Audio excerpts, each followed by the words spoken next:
जब नबी पाक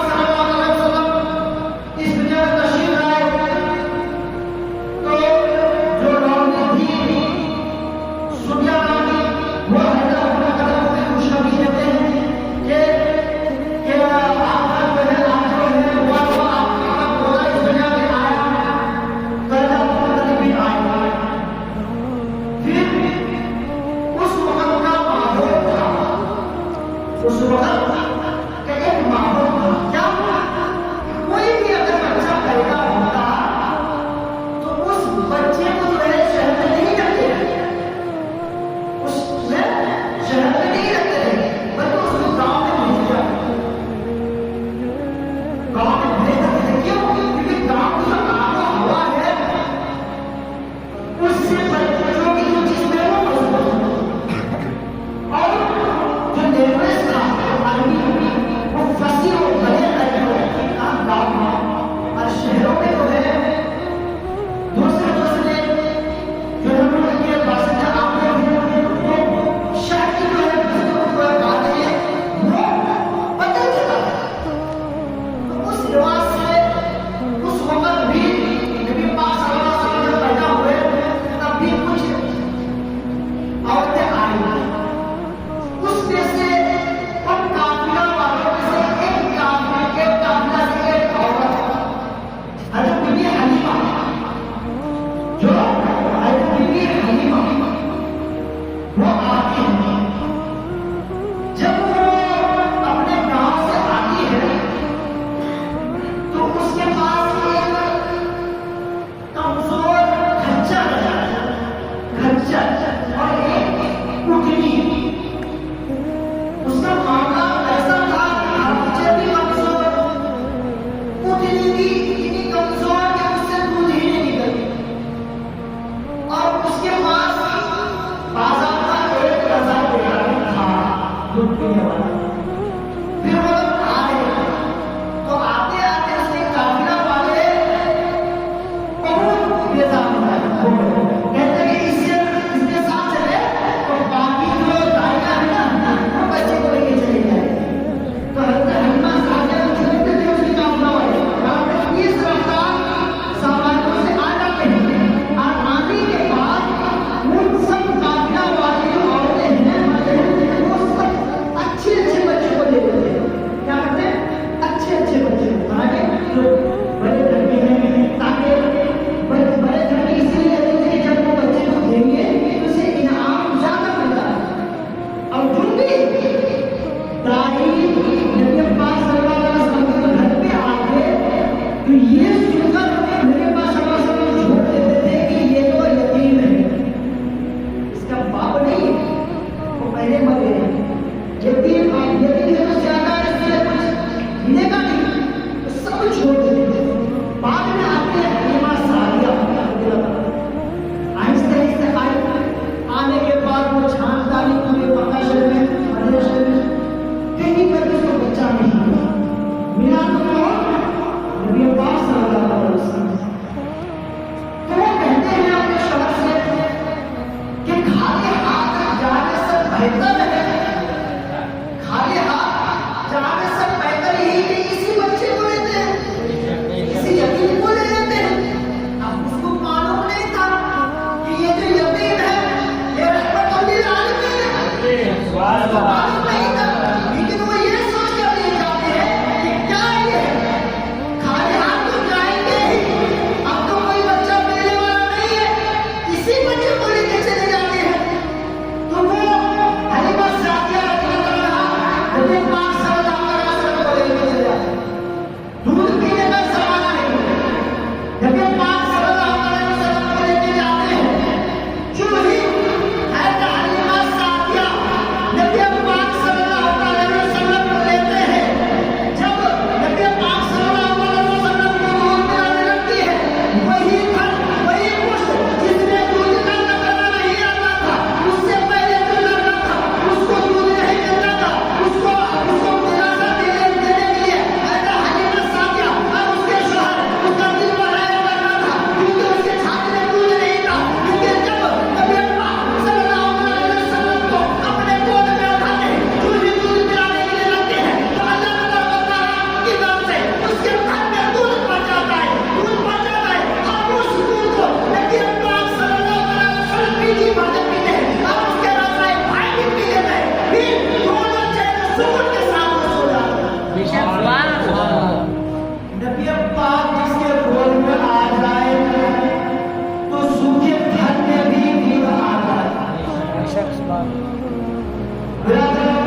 अरे आपके गांव का माहौल कुछ अलग ही है।